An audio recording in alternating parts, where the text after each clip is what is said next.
जो भगवान राम ने करोड़ों करोड़ों साल पहले एक ही बात बोली कि ये देश की धरती हमें एक ही सीख देती है, मानवता। जात पात, धर्म, इंसानियत, मानवता, ये सब केवल ईश्वर की एक सीख का माध्यम है।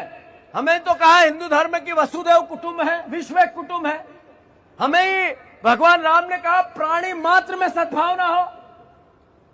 जो लोग ये कहते हैं कि हम एक गांव हिंदू बनाना चाहते हैं, मैं उनसे आग्रह करना चाहता हूं कि हम एक तरफ कहते हैं कि पूरा ब्रह्मांड अरबों साल पहले हिंदुओं के भावना के बाद ही सारे धर्म आए, तो फिर अरबों अरबों अरबों साल पहले राम थे, तो फिर पूरा विश्व हिंदू होना चाहिए, गांव क्यों होना चाहिए? सही है कि गलत? इसलिए गांव होना चाहिए कि वोट बांटने, वोट का ध्रुवीकरण करना है, इसलिए होना चाहिए। अरे आपने, मैं हिंदू हूं और गर्व से कहता हूं कि हूं, पर मेरे राम ने मुझे सिखाया कि सबसे पहले गरीब का ध्यान दो, सबसे पहले इंसानियत पे ध्यान दो, सबसे पहले हिंदू मुस्लिम सिख ईसाई आपस में है भाई भाई। ये नारा भी तो संविधान ने दिया हमें, ये देश की हमारी संस्कृति ने परंपरा ने सिखाया हमें सिखाया जो संविधान है उसने, कि जो हमारे दूसरे धर्म के लोग हैं, अभी जैन समुदाय के लोग हैं, एक हमारे जैन समुदाय के साधु को, महात्मा को, स्वामी जी को नीमच में मारा गया। आखिर क्यों? इसलिए कि आपको नफरत फैलानी है।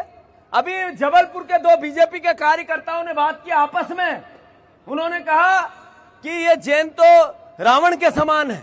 क्यों बीजेपी मौन रही? क्यों ये संविधान मौन रहा? क्यों प्रशासन मौन रहा? आखिर सब जगह नफरत। अरे देश की किसी हिंदू का, मुस्लिम का, सिख का, ईसाई का, सबका हाथ काटो, रंग हिंदुस्तानी मिलेगा, कोई भी इससे बाहर नहीं है। तो ये जात पे, पात पे, धर्म पे नफरत फैलाने वाले लोगों से देश को बचाना है, संविधान को बचाना है। हमारे परिवार के लोगों ने जो संविधान बनाया, बाबा साहब अंबेडकर ने संविधान बनाया, हमारे पूर्वजों ने, कांग्रेस के पूर्वजों ने संविधान के पहले देश को आजाद कराया। हमारे इन महापुरुषों ने, कांग्रेस के महापुरुषों ने देश के संविधान को लागू किया।